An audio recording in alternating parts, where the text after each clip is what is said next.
Que bonito ver esse rincão lotado logo após um almoço. Isso mostra que vocês estão com mais fome da palavra de Deus do que fome do alimento material. Parabéns para vocês.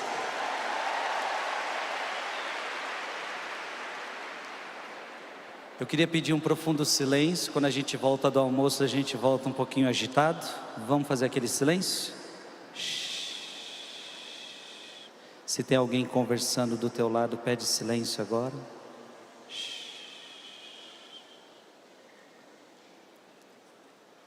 Silencia. Abra sua Bíblia em João capítulo 9. Vocês querem continuar a história do cego de nascença? E a história tem muita coisa ainda que vai acontecer. Vamos continuar a história do cego de nascença.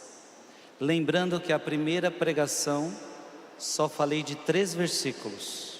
3 versículos. É preciso seguir. João capítulo 9, versículo 4. João capítulo 9, versículo 4. Na primeira pregação nós vimos que Jesus vai ao encontro do cego de nascença e as pessoas perguntam, os discípulos perguntam, quem pecou para ele estar dessa forma? E Jesus responde, nem ele e nem seus pais pecaram, isto é para a maior glória de Deus. Vimos na primeira pregação que na verdade a história desse cego é a nossa história, porque todos nós nascemos cegos por conta do pecado original. Romanos 3, capítulo 23, que diz, todos pecaram e todos estão privados da glória de Deus.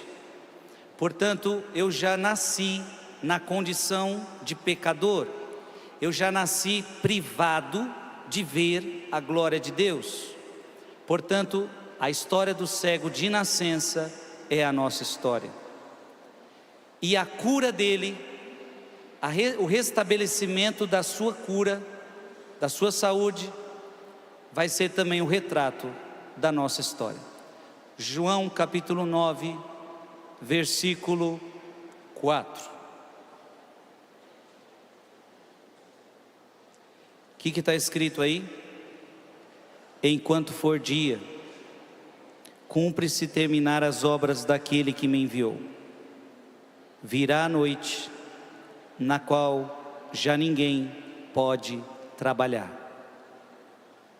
São João Crisóstomo, sobre esse versículo, diz, enquanto é dia, isto significa que devo trabalhar enquanto as pessoas podem ainda crer em mim.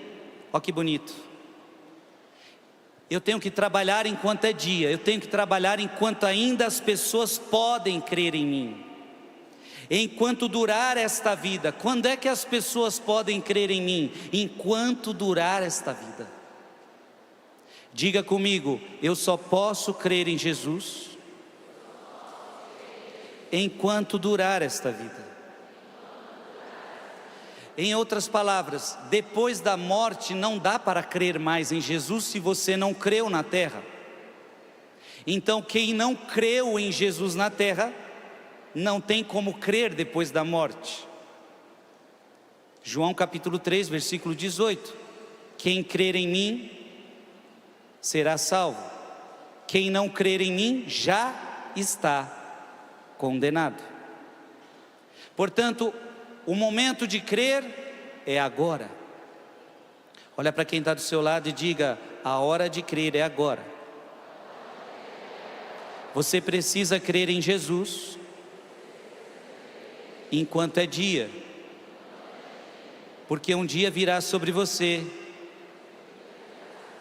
a noite da morte, e você já não poderá crer. A noite vem, ou seja, o futuro, São João Crisóstomo continua, quando ninguém pode trabalhar. Ele não disse quando eu não posso trabalhar, mas quando ninguém pode trabalhar, isto é, quando já não há mais fé, labores ou arrependimento. Olha que coisa linda, Jesus falando, eu preciso trabalhar enquanto é dia, eu preciso trabalhar para que você creia, porque você só pode crer enquanto você tem vida, você só pode se arrepender enquanto você tem vida. Chegará a noite, chegará a morte, e você não poderá mais crer. Chegará a morte, e não haverá mais tempo de arrependimento. Pois para mostrar que ele chamava a fé de obra, ele respondeu, esta é a obra de Deus, que acrediteis naquele que ele enviou. Isso está em João capítulo 6, versículo 29. Esta é a obra de Deus, para que acrediteis naquele que ele enviou. São João Crisóstomo continua, porque então ninguém pode fazer esse tipo de obra no futuro? Uma pergunta, por que ninguém pode crer no futuro? Por que ninguém pode começar a crer no futuro? Porque já não há fé, mas todos, quer queiram ou não, simplesmente se submeterão. No céu você não precisará mais de fé. Olha que coisa interessante. Não tem como ter fé depois da morte. Está entendendo, sim ou não? A hora de ter fé é agora. A hora de crer é agora. Porque diz a Bíblia em Coríntios que no céu não precisaremos mais de fé. Então como é que eu vou agora, depois da morte eu quero ter fé? Não, mas justamente depois da morte não precisa mais de fé. Porque agora você já está vendo aquele que você não via. Lembra? Hebreus capítulo 11, versículo 1. O que é a fé? Fé é a certeza daquilo que não... Fé é a certeza daquilo que não... Ora, se eu já vejo a Deus, eu não preciso de fé. Portanto, eu não vou ter fé depois da morte. A fé é para esta terra, é para esta vida. Agora é a hora de crer em Jesus. E quem crer em Jesus será salvo. Amém?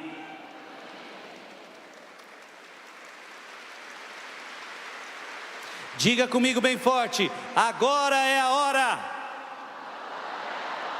Mais forte, agora é a hora de crer em Jesus. Depois da morte, não preciso mais de fé. Entenderam, sim ou não? Vamos confirmar, vamos provar isso na Bíblia. Abra sua Bíblia em Hebreus. Guarda aí João, guarda João, mas vamos agora para Hebreus, capítulo 9. Hebreus capítulo 9, versículo 27.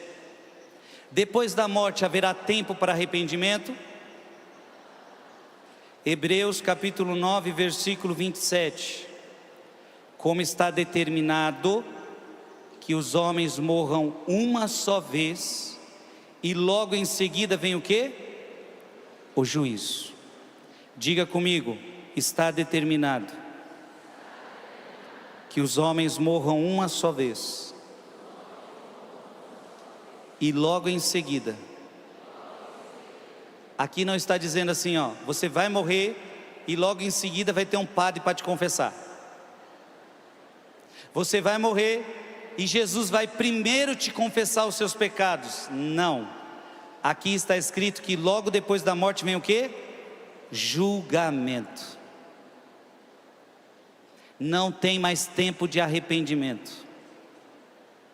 Abra outra palavra da Escritura, Mateus, capítulo 25, versículo de 31 a 32. Mateus, capítulo 25, versículo de 31 a 32. Quando o Filho do Homem voltar na sua glória, e todos os anjos com ele, se sentará no seu trono glorioso. Todas as nações se reunirão diante dele, e ele separará uns dos outros, como o pastor separa as ovelhas dos cabritos. Pergunto para vocês: haverá tempo de arrependimento, sim ou não? A hora de se arrepender é agora. A hora de crer é agora. Coloca a mão no seu coração e diga: eu quero crer em Jesus. Com todo o meu coração. Com toda a minha alma. Santo Agostinho,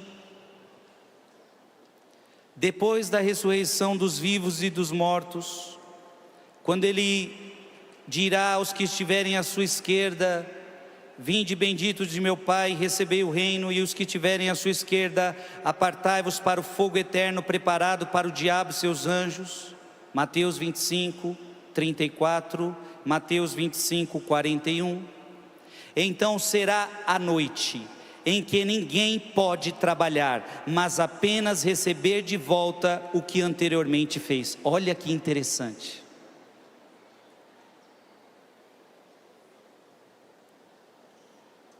Vá lá para João capítulo 9, versículo 4 novamente. Vamos recordar o que Jesus disse: enquanto for dia, cumpre-se terminar as obras daquele que me enviou. Virá a noite na qual já ninguém pode trabalhar.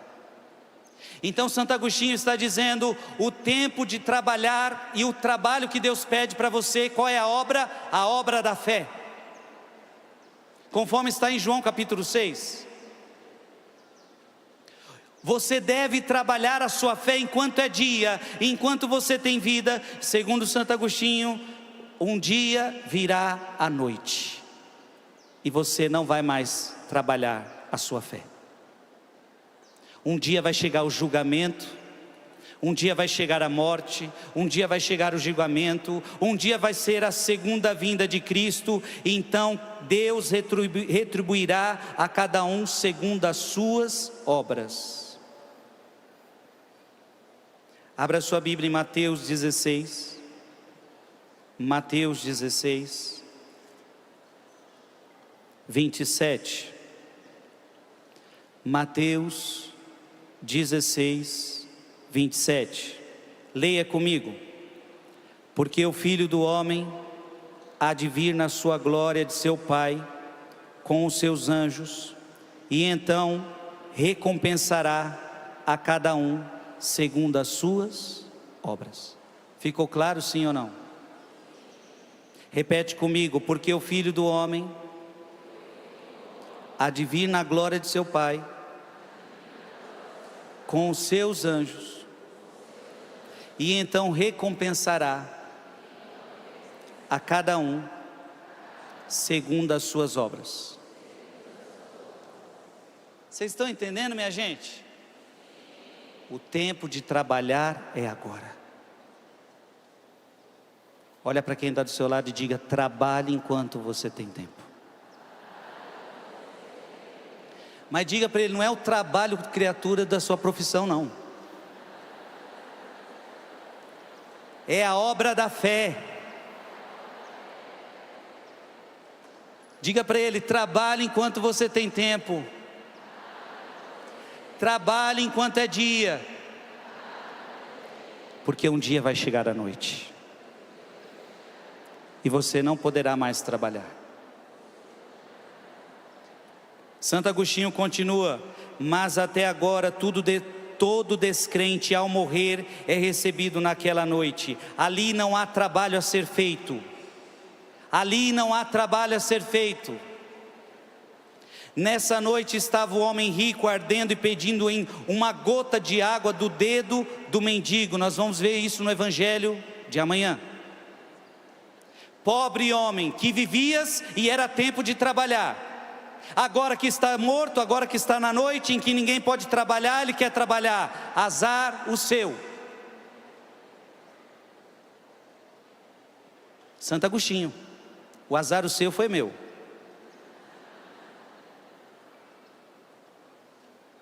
2 Coríntios, 2 Coríntios, capítulo 5.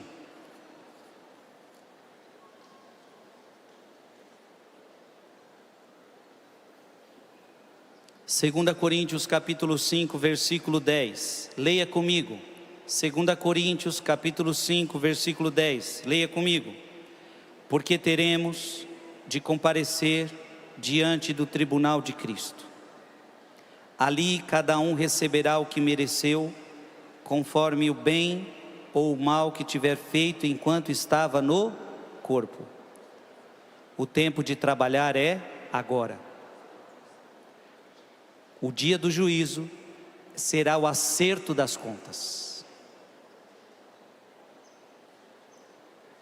Não haverá mais tempo para trabalho. Então você não vai poder chegar lá no julgamento. Presta atenção, olha para o freio. Um dia você vai estar face a face com Jesus Cristo e Ele vai julgar você. Está tudo escrito no livro da vida que você fez. Tudo. Você não vai conseguir esconder nada. E aí você não vai poder dizer assim: Jesus, me dá uma outra chance para eu trabalhar. Me dá uma outra chance para eu ter fé. Jesus vai olhar para você e vai dizer: aqui não é mais tempo disso. O tempo de ter fé é enquanto era dia, enquanto você estava no corpo, enquanto você tinha vida na terra. Aqui não é tempo de trabalhar. Aqui é hora do julgamento. Aqui é hora só de ver se as suas obras foram boas ou se as suas obras foram más. Aqui é só a hora de dar recompensa ou castigo. Se você fez obras boas, as obras da fé, você irá para o paraíso. Se você fez as obras da carne, você irá para a perdição. Está ficando claro, sim ou não? E esse negócio que todo mundo vai para o céu, isso eu nunca vi na Bíblia. Olha para quem está do seu lado e fala assim: ó, toma cuidado, estou de olho em você.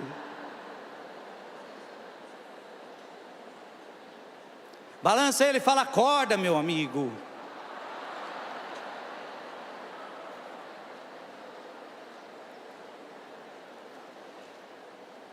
Apocalipse capítulo 20. Apocalipse capítulo 20, versículo 12. Esse aqui é assustador. Apocalipse capítulo 20, versículo 12.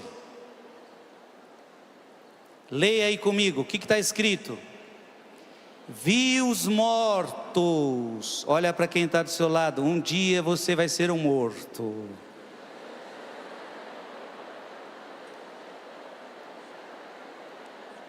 Ou você acha que você vai viver para sempre?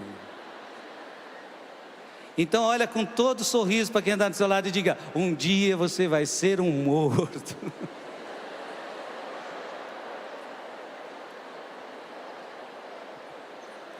Tem gente que está falando cruz, credo. Mas eu estou mentindo, sim ou não? Eu estou mentindo, sim ou não? Então essa palavra é para você, ó. Vi os mortos. Frei Gilson, você... Qual é seu nome? Está aqui, está você. Os mortos está aqui, você. Um dia vi os mortos, grandes e pequenos, de pé diante do trono. Aí você vai estar lá, seu corpo morto no caixão e sua alma no julgamento. O que vai acontecer? Aí abriram-se livros, e ainda outro livro, que é o livro da vida. Aí na sua frente vai abrir o livrão. E os mortos, Frei Gilson, você, os mortos foram julgados conforme o que estava escrito nesse livro. Ai, ai, ai, ai, ai, ai, ai. Segundo as suas obras. Então, meu filho, se adulterou, está lá. Se roubou, está lá. Se mentiu, se falou mal da vida dos outros,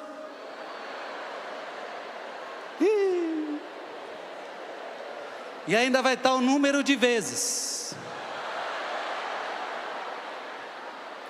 Estou lendo aqui, falou mal da vizinha 1.500 vezes.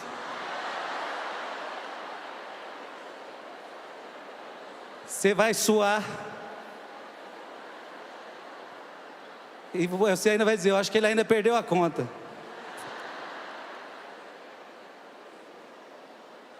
Se viveu a fornicação, vai estar lá ou não vai? Agora também é o contrário. Se ajudou os pobres, vai estar lá. Se foi na missa, vai estar lá. Se rezou o rosário, vai estar lá. Se veio para acampamento na Canção Nova, vai estar lá. Se viveu bem o casamento, vai estar lá. Se cuidou bem dos filhos, vai estar lá. Se fugiu do pecado, vai estar lá. Obras boas e obras más. E não importa quantas obras más você tenha, o importante é que no final da lista, Jesus vai olhar assim, olha, eu estou vendo que você adulterou, roubou, fez isso, fez aquilo, tal, a sua vida foi feia, mas no final eu estou vendo algo muito importante, no final de tudo você se arrependeu dos seus pecados, e eu te perdoei. Portanto, não importa o que você fez durante a sua vida, porque no final tem aqui escrito, arrependimento. Como o ladrão na cruz, fez tudo de errado, mas no último momento estava escrito no livro da vida, arrependido. Portanto, Jesus olha para ele e falou, hoje você vai estar comigo no paraíso.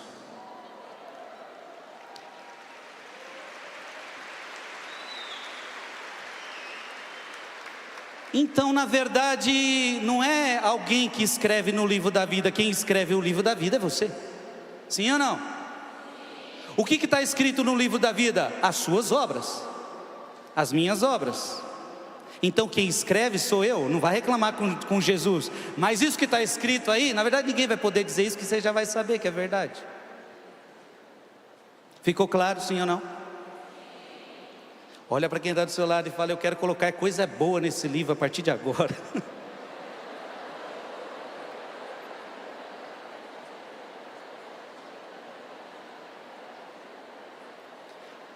Abra sua Bíblia em Romanos. Romanos capítulo 2. Romanos capítulo 2, versículo de 6 a 8. Romanos capítulo 2, versículo de 6 a 8. Retribuirá a cada um segundo as suas obras. Preste atenção, é palavra do Frei Gilson, é palavra de Deus. A vida eterna aos que, perseverando em fazer o bem, buscam a glória, a honra e a imortalidade. Mas a ira e indignação aos contumazes, aos rebeldes, os rebeldes à verdade e aos seguidores do mal. Quem é que vai se perder? Os contumazes, aqueles que não quiseram abrir mão do seu pecado. Quem é que vai para a perdição? Os rebeldes à verdade. Você ouviu a verdade e preferiu a mentira. A Bíblia está falando, mas eu não quero saber. Você sabe que a Bíblia é a verdade, mas você prefere a mentira. Aos seguidores do mal, diga comigo, eu não posso ser um seguidor do mal.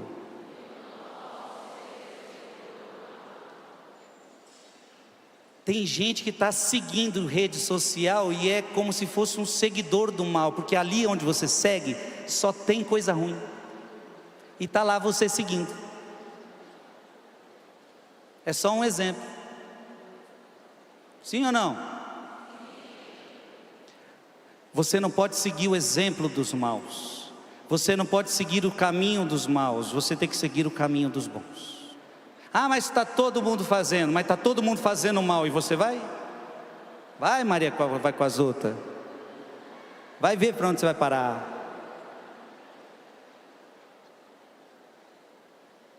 Ficou clara essa palavra, sim ou não?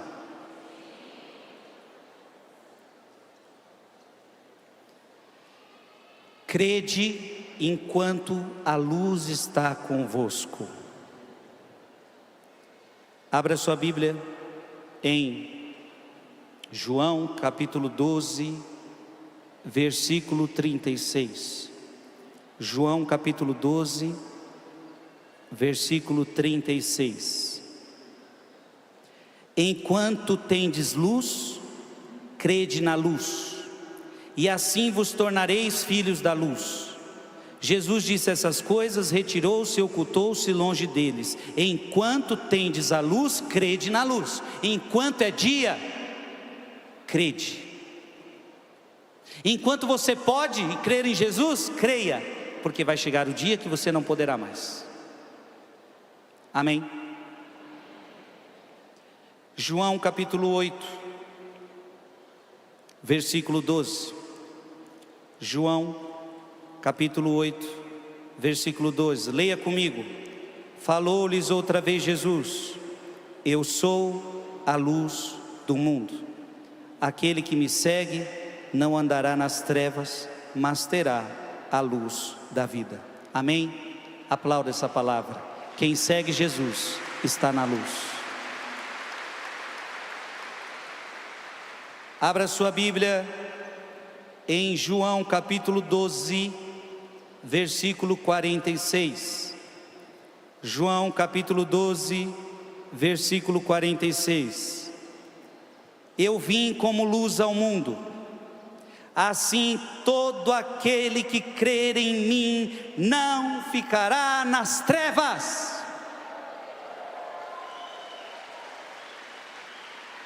Aquele que crer em mim não continuará cego. Aquele que crê em mim virá para a luz.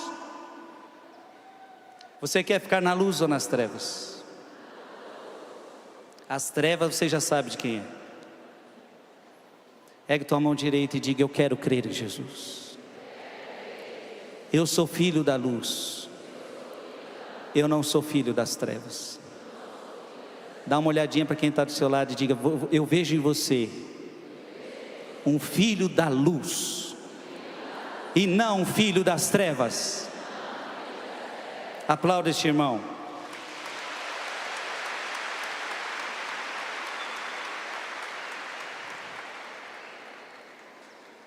Vamos voltar à história do cego. A história do cego de nascença continua. João capítulo 9, versículo 6. João capítulo 9, versículo 6. Aliás, versículo 5. Por isso, enquanto estou no mundo, sou a luz do mundo. Versículo 6. Dito isso, cuspiu no chão. Quem cuspiu no chão? Quem cuspiu no chão? Se você está conversando com alguém que cospe no chão, isso é o quê? É o quê?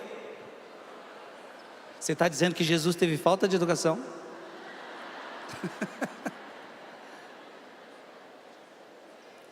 Ah, o cego não viu, era cego. O que Jesus fez?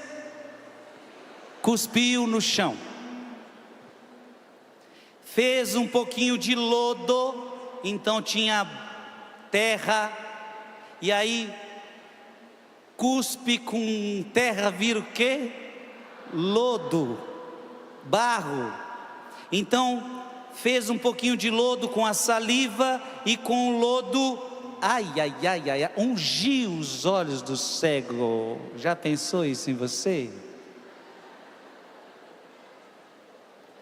Mas olha, tudo em Jesus é santo, até a cuspida dele é santa, viu? Se fosse vocês, fala, pode cuspir tudo, Jesus.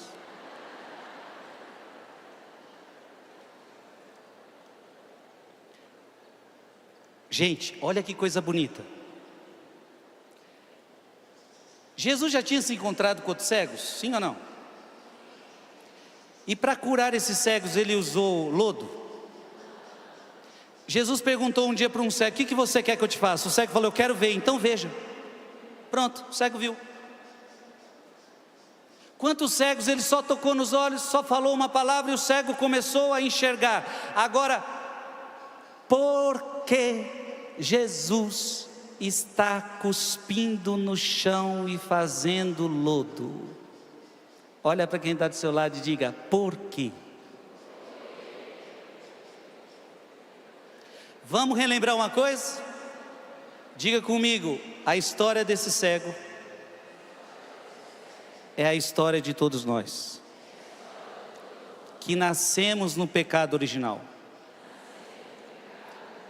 Olha o que Santo Irineu vai falar, o que significa o cuspe de Jesus e o lodo. Ele curou outros por uma palavra, mas o Senhor concedeu visão àquele que era cego de nascença, não por uma palavra, mas por uma ação externa. Ele não fez isso de modo casual, nem simplesmente porque assim aconteceu. Fê-lo desse modo para mostrar que era a mesma mão de Deus aqui que também formou o homem no princípio. Uau! Se você está aplaudindo é que você já entendeu.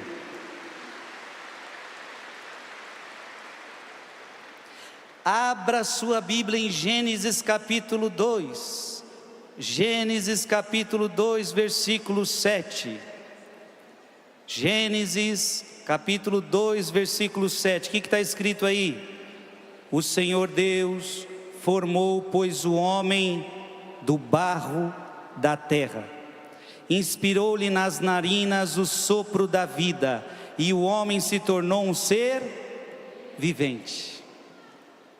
Santo Irineu está dizendo que Jesus cospe no chão e faz barro, e coloca barro nos olhos daquele homem, para mostrar as mesmas mãos que te criaram do barro, são as mesmas mãos que estão te curando agora.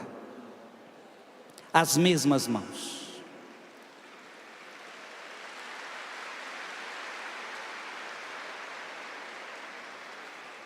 Notai aqui que também o Senhor cuspiu na terra, fez barro e espalhou em seus olhos, mostrando como se deu a antiga criação. Em outras palavras, Jesus está mostrando que este gesto é de uma nova criação.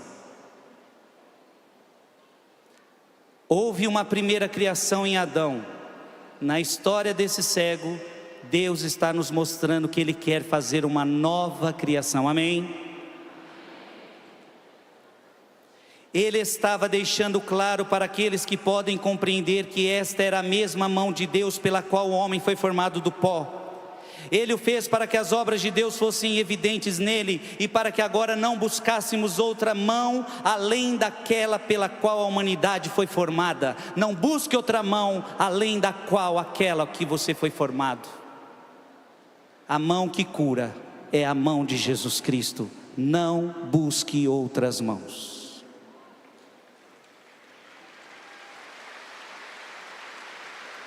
Nem devemos buscar outro pai, sabendo que a mão de Deus que nos formou do princípio no ventre nos últimos tempos procurou a nós que estávamos perdidos.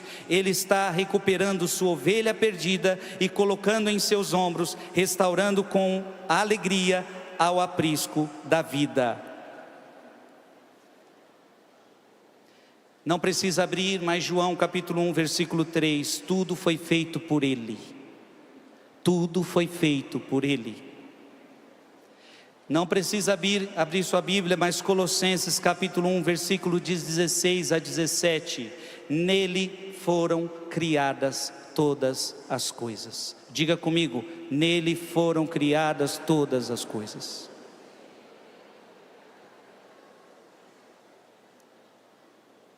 Você entendeu, sim ou não? Que gesto bonito de Jesus. Colocar barro nos seus olhos, para que você se lembrasse da tua primeira criação. Do barro eu te formei. Só que você caiu no pecado. Então essa cegueira qual esse homem nasceu, representa a cegueira do pecado original que todos nós nascemos. Então eu te formei do barro, eu te formei do barro para a santidade, eu te formei do barro para a vida, mas você caiu no pecado e ficou cego. O pecado original é uma cegueira, ficamos privados da glória de Deus. Eu coloco barro nos teus olhos, para que você lembre de onde você saiu, que as mesmas mãos que formaram você lá, é as mãos que está recriando você agora. Para que você lembre da primeira criação, mas agora está acontecendo uma segunda criação. Amém? Diga para quem está do seu lado, você está gostando dessa história do cego?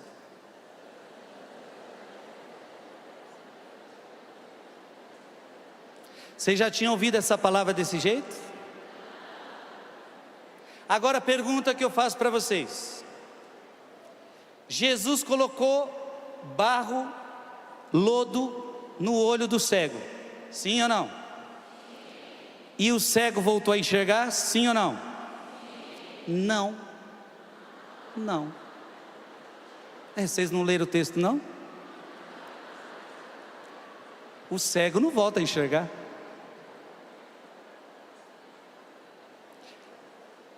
E por que o cego não voltou a enxergar? Diga para quem está do seu lado, o barro no olho é só a primeira parte. Existe uma outra realidade importante que precisa acontecer.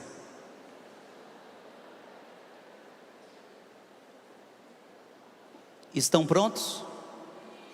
E essa é a parte essencial dessa pregação. João capítulo 9, versículo 7. João capítulo 9, versículo 7. Depois que botou barro no olho do cego, o que Jesus fala para ele? Vai e lava-te na piscina de Siloé. Esta palavra Siloé significa enviado, emissário. O cego foi, lavou-se e voltou vendo. Agora ele voltou vendo. Aplauda essa palavra.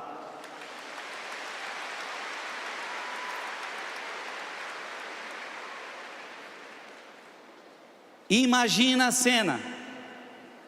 O homem cego nunca viu, agora tem barro nos olhos. Jesus fala para ele para onde? Para a piscina de Siloé. Aquele homem então, com barro nos olhos, começa a andar nas ruas, até chegar à piscina de Siloé. Imagina os outros olhando a cena. Agora ficou doido o cego. Agora o cego está botando barro nos olhos. Ou então, não é aquele que sempre foi cego que está andando ali? Por que ele está com um barro nos olhos?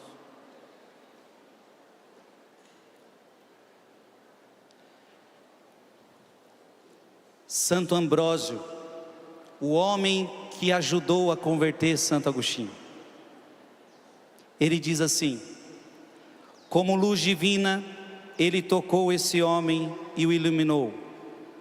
Como sacerdote, por uma ação que simboliza o batismo,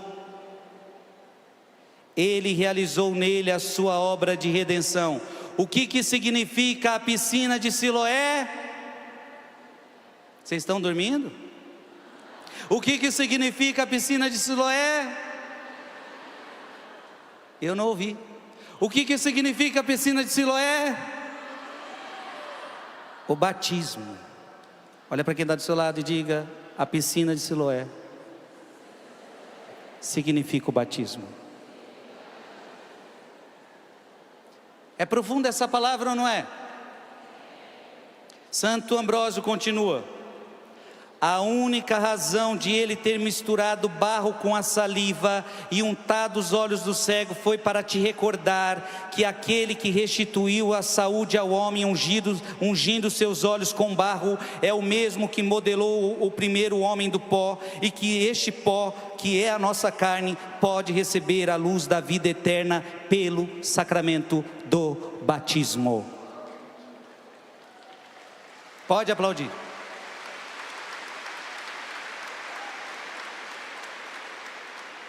A história do cego de nascença é a nossa história, ou seja, minha mãe concebeu-me no pecado, eu nasci no pecado original, todos pecaram e todos estão privados da glória de Deus. Eu nasci pecador, cego, mas quando alguém da minha família, para nós católicos, disse assim: vamos batizar esta criança. Alguém um dia da sua família, levanta a mão aqui quem é batizado, levanta a mão quem é batizado. Oh, glória a Deus! Então um dia alguém te colocou dentro da piscina de Siloé, e ali você recebeu a água que limpou a sua sujeira, limpou a sua cegueira, e a partir do dia do seu batismo, você nasceu privado da glória de Deus. Agora você foi perdoado, lavado, santificado, e a visão espiritual voltou para você no dia do seu batismo. Olha para quem está do seu lado e diga: o dia do seu batismo foi o dia mais importante da sua vida.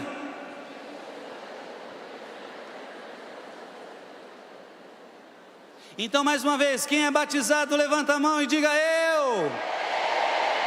Você foi lavado.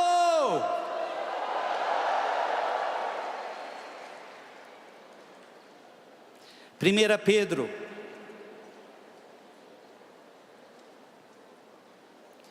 Pedro, capítulo 3, versículo 21. 1 Pedro capítulo 3, versículo 21. Leia comigo. E esta água prefigurava o batismo de agora, que vos salva. Olha o que o batismo faz. Ele salva. Quem crer e for batizado será salvo. Quem crer e for batizado será? Quem crer e for batizado será? Esta água de agora que vos salva também a vós, não pela purificação das impurezas do corpo, mas pela que consiste em pedir a Deus uma consciência boa pela ressurreição de Jesus Cristo. Portanto, o batismo não é água de chuveiro para lavar corpo, o batismo é água para lavar a alma. O batismo não lava o corpo da criança, o corpo do adulto. O batismo lava a alma. E o batismo é uma nova criação. O dia que você foi batizado, Deus te modelou mais uma vez.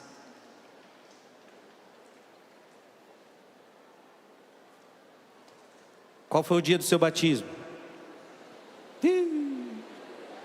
Sei nem o que eu comi ontem. 17 de julho de 1988.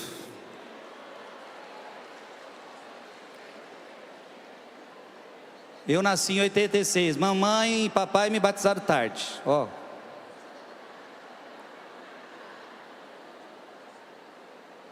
Dois aninhos, mas com 2 aninhos eu recebi a vida.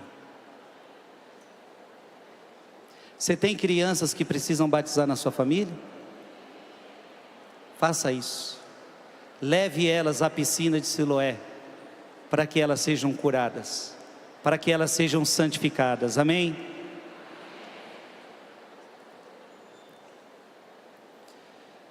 Santo Agostinho, preste atenção, faz silêncio.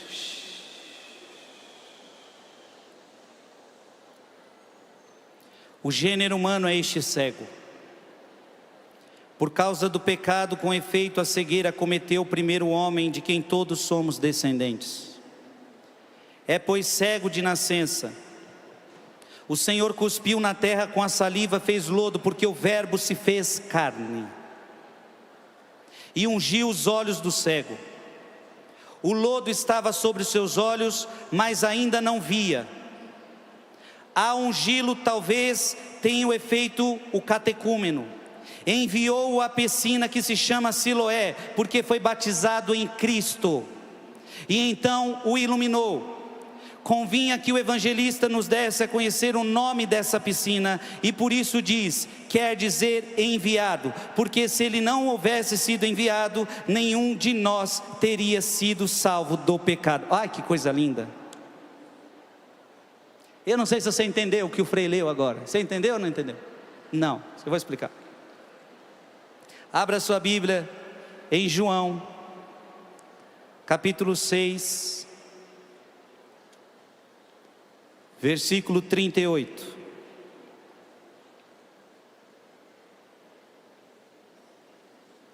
João, capítulo 6, versículo de 38 a 39. Pois desci do céu, não para fazer a minha vontade, mas a vontade daquele que? Daquele que? Diga então comigo assim: Jesus é o enviado do Pai. Eu quero ouvir mais forte: Jesus é o enviado do Pai. Pois desci não para fazer a minha vontade, mas a vontade daquele que me enviou. Ora, esta é a vontade daquele que me enviou, que eu não deixe perecer nenhum daqueles que me deu, mas que os ressuscite no último dia. Mais uma vez diga comigo: Jesus é o enviado do Pai. Olha para o Frei agora, olha para o Frei agora. Diga mais uma vez: Jesus é o enviado do Pai. Como se chamava a piscina? Como se chamava a piscina? Siloé. O que significa Siloé? Enviado. O que significa a piscina Siloé? Jesus é o quê? Enviado. Portanto, quando Jesus manda aquele cego ir para a piscina de Siloé, o Evangelho está querendo dizer, ele mergulhou em Cristo. Porque Cristo é o enviado do Pai. Aquele cego mergulhou em Cristo e teve uma vida nova. Quando você mergulha em Cristo, você é curado de todas as suas cegueiras.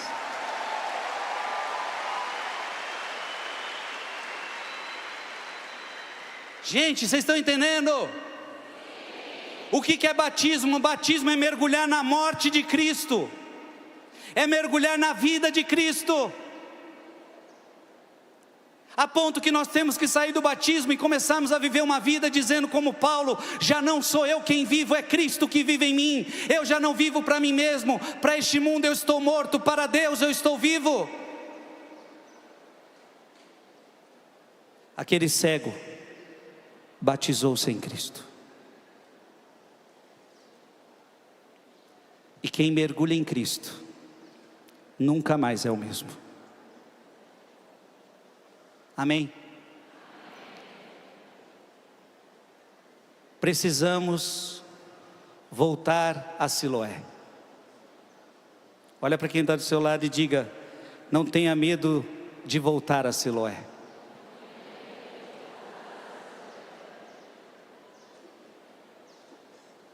Abra sua Bíblia em Romanos capítulo 6, versículo 4 em diante. Romanos capítulo 6, versículo 4 em diante. Fomos, pois, sepultados com ele na sua morte pelo batismo, para que, como Cristo ressurgiu dos mortos pela glória do Pai, assim também nós também vivamos uma vida nova. Se fomos feitos o mesmo ser com ele por uma morte semelhante à sua, ou seremos igualmente por uma comum ressurreição? Está claro ou não está? Romanos capítulo 6, versículo 11. Dá uma olhadinha aí. Romanos capítulo 6, versículo 11. Leia comigo. Portanto, vós também considerai-vos mortos ao pecado, porém vivos para Deus em Cristo Jesus. Aplaude essa palavra.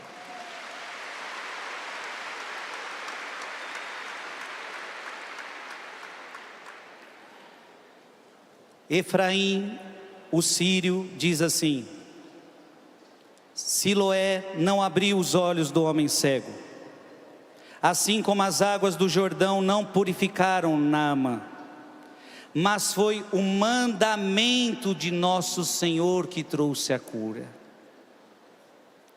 Além disso, não são as águas de nossa expiação que trazem a purificação, antes são os nomes invocados sobre elas. Olha que coisa linda. Diga comigo: não foi o barro que curou o cego, não foi a água que curou o cego, foi a palavra de Jesus que curou o cego. O que faz a água do batismo não ser água de chuveiro? O que faz a água do batismo não ser água da torneira? Porque quando o padre ou o diácono ou qualquer pessoa batiza, ela derrama água dizendo uma palavra: eu te batizo em nome do Pai e do Filho e do Espírito Santo. O poder está aí, em nome do Pai e do Filho e do Espírito Santo. Amém. Quem cura o cego não é a água, é Cristo.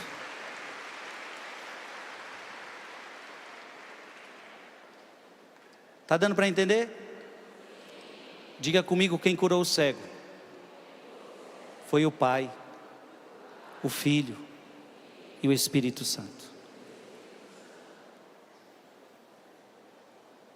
Podemos seguir? João capítulo 9, versículo 8.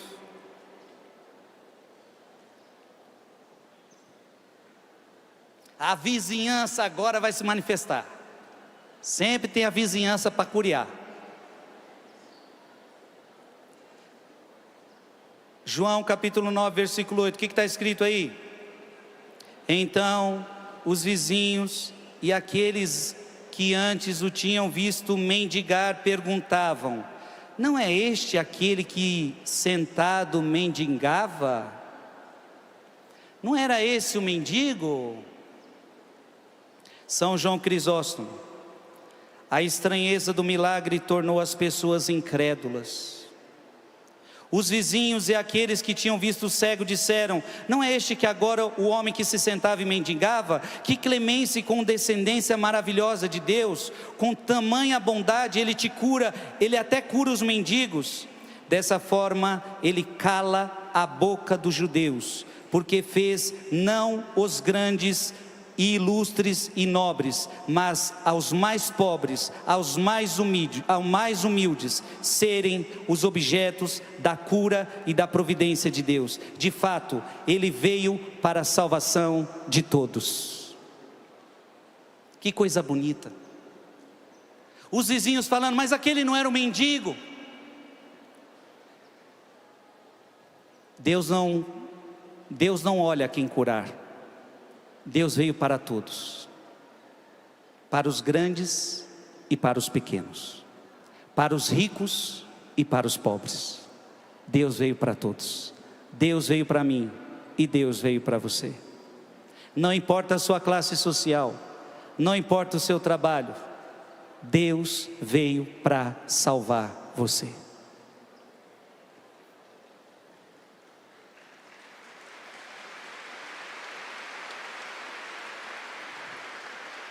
João capítulo 9, versículo 9. Respondiam alguns: é ele. Olha a fofocaiada na vizinhança: é ele. Outros diziam: não é ele não. Outros contestavam: de nenhum modo, é um parecido com ele. Então a vizinhança: é ele. Aí outro: não, é parecido. E por que eles estão questionando? Na verdade eles não querem ter fé, porque o cego agora está vendo, minha gente. O cego agora está vendo, aquele que mendigava agora está vendo. Ele, porém, dizia, aí o cego olhava para os vizinhos e falava: sou eu, minha gente, sou eu mesmo. Fui cego e agora posso ver, perdido e me encontrou, agora eu posso ver. Eu posso ver seus olhos de amor, para que eu possa viver. A sua vida Ele me entregou. O cego está feliz, minha gente. Cutuca seu irmão e fala: meu amigo, é Ele mesmo. O cego está vendo. Diga para quem está do seu lado: a história desse cego é a tua história. Você nasceu sem enxergar,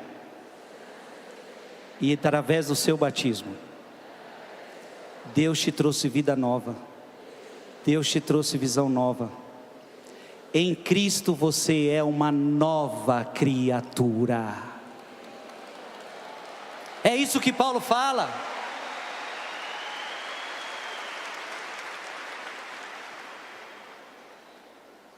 Agora vai começar a confusão, hein? Mas a confusão maior nós vamos ver na outra pregação de amanhã. A confusão feia na pregação de amanhã. João capítulo 9, versículo 10. Leia comigo. Perguntaram-lhe então: como te foram abertos os olhos? Como é que você está vendo? Efraim o sírio, ele diz: aqueles que podiam, ou melhor, São João Crisóstomo. E porque não é fácil reconhecer um cego que recuperou a visão, Jesus antes de tudo o envia para longe, para que pudesse ser visto por muitas testemunhas. Esse estranho espetáculo de um homem andando com barro nos olhos tornaria essas testemunhas ainda mais atentas, para que ninguém mais pudesse dizer: este não é ele. Efraim o sírio vai dizer: aqueles que podiam ver estavam claramente atraídos para o homem cego que via interiormente. O homem cego estava sendo secretamente atraído para aqueles que podiam ver, mas que eram cegos interiormente. Opa.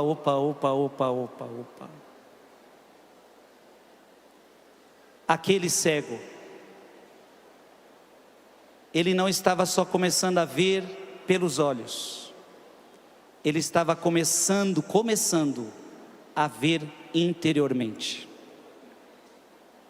E aqueles que agora estão questionando ele, já enxergam desde nascença, fisicamente, mas interiormente são cegos, a ponto de que não querem acreditar no milagre claro, real. O milagre está vivo na frente deles e eles não querem acreditar. São cegos de coração, sim ou não? Tem gente que o milagre está vivo na frente dela e ela não quer acreditar. igual você no passado, cabeça dura. Quem aqui já foi cabeça dura, diga eu. Que bom que a sua cabeça está mais mole.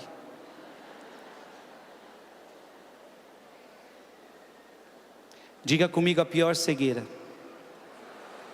é a cegueira espiritual. Abra sua Bíblia em Apocalipse 3.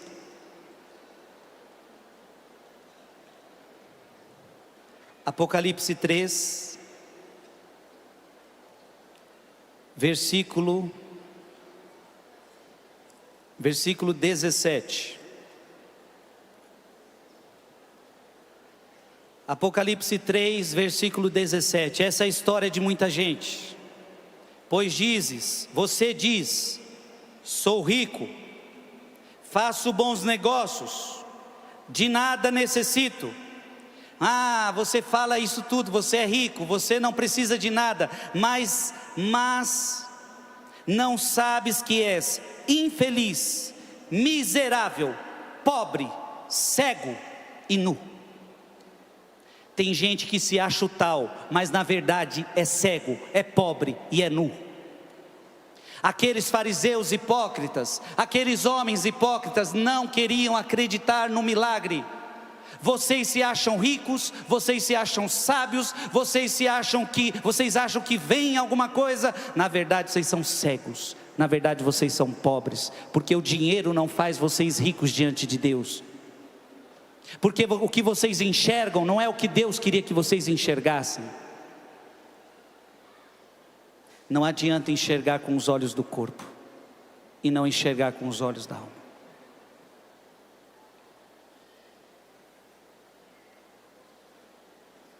João capítulo 9, versículo 11. João capítulo 9, versículo 11. Respondeu ele. Então veja, perguntaram para o cego, como é que você foi curado? Como é que aconteceu isso? Aí o cego responde. Aquele homem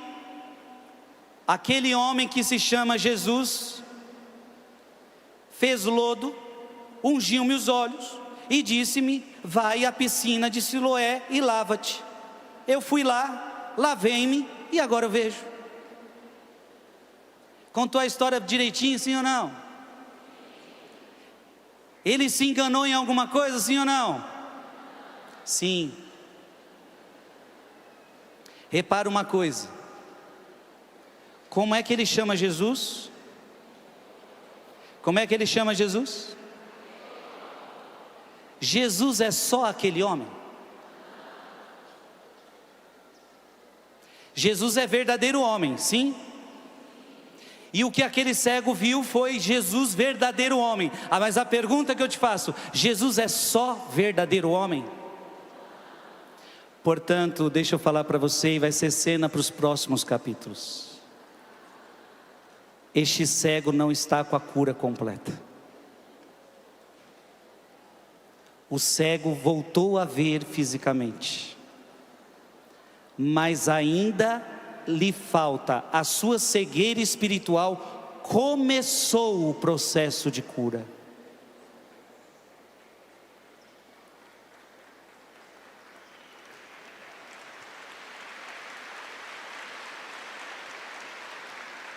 Ei, olha para cá.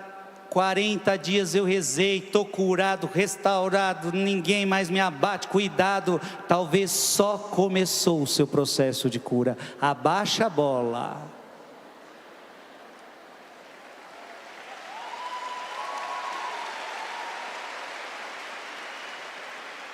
Você tem muito feijão com arroz para comer ainda, espiritual. Não vai se achando bambambam agora eu fiz os 40 dias com São Miguel, agora ninguém me pega. Aquele que está de pé, cuidado para não cair. Tem muita confissão para você fazer ainda. Tem muita missa para participar. Você sabe o que eu fico escandalizado? Nossa Senhora de Fátima me aparece para 3 crianças. Diga comigo, 3 crianças. Uma de 7 anos, uma de 8 anos, uma de 9 anos. E aí a única que ouvia Nossa Senhora e falava com Nossa Senhora, Lúcia, 9 anos, pergunta para Nossa Senhora: e Francisco, de 7 anos, Francisco vai para o céu, Nossa Senhora? E ela diz: Francisco vai para o céu, mas ele vai precisar rezar muitos terços para ir para o céu. Eu falo assim, se Francisco, uma criança, precisa rezar muito terço para ir para o céu, eu preciso rezar quanto? Tem gente que já fez assim. É por isso que Padre Pio rezava uns 36 terços por dia, mais ou menos. Você acha que é muito 4?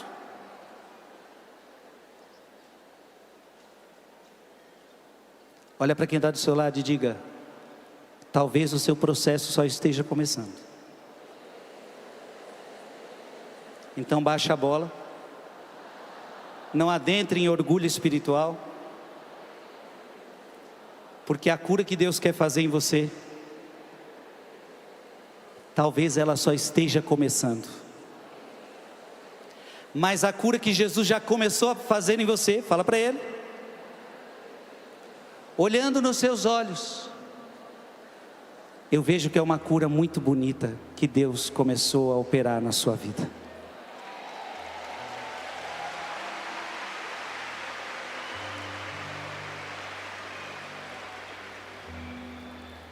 São João Crisóstomo, notai quão precioso ele é.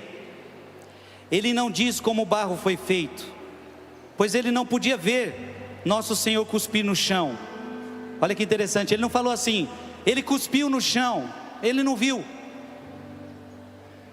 Pois não podia ver como Nosso Senhor cuspiu no chão. Ele não diz o que não sabe. Ele viu Jesus cuspir no chão, mas pôde sentir. Ele não viu Jesus cuspir no chão, mas pôde sentir quando ele espalhou o barro em seus olhos. E ele me disse: vai à piscina de Siloé e lava-te. Isso ele poderia mencionar porque ouviu. Pois ouvira Nosso Senhor em conversa com seus discípulos, assim reconheceu sua voz.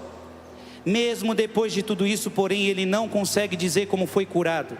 Agora, se é necessária fé em assuntos que são percebidos e tocados pelos sentidos, quanto mais no caso do que é invisível. Agostinho diz: vede como ele se tornou um arauto da graça, vede como ele prega o evangelho, vede como uma vez dotado de visão, ele se torna uma testemunha. Gente, o que está acontecendo com esse cego? Ele já está pregando. Não tenha medo de, mesmo no início da sua conversão, já começar a falar de Jesus Cristo para as pessoas. Não tenha medo, mesmo no início da conversão, de falar de Jesus para quem está do seu lado, mesmo que ainda sejam os seus inícios. Para terminar, João capítulo 9, versículo 12. Interrogaram-no: onde está esse homem? Repete comigo: onde está esse homem? Não sei. Onde está esse homem? Onde está esse homem? Teodoro diz assim, um padre da igreja: eles lhe perguntaram: onde está ele? Sua resposta foi que não sabia, porque não o tinha visto, uma vez que no momento da cura ele estava cego. Opa, prestaram atenção nesse detalhe, sim ou não? Preste atenção, o homem é cego, lodo nos olhos, ele vai para a piscina de Siloé, ele viu Jesus? Ele viu Jesus? Agora ele se banha na piscina de Siloé, ele começa a enxergar, sim ou não? Mas onde que está Jesus, esse homem que você fala? Não sei. O processo da cura só começou. A cura final é quando ele olhar nos olhos de Jesus. A última pregação será sensacional.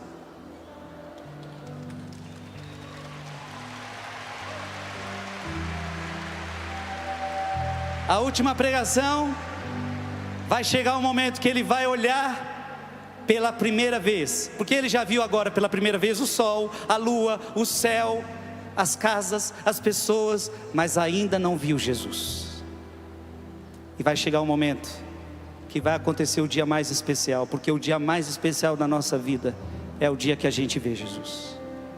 Deixa eu falar para você, daqui a pouco você vai ver Jesus. Acontecerá uma missa daqui a pouco aqui. O padre vai dizer: isto é meu corpo, isto é meu sangue. E você vai ver Jesus. Não só ver, mas vai colocá-lo dentro de você. Aplaude Jesus.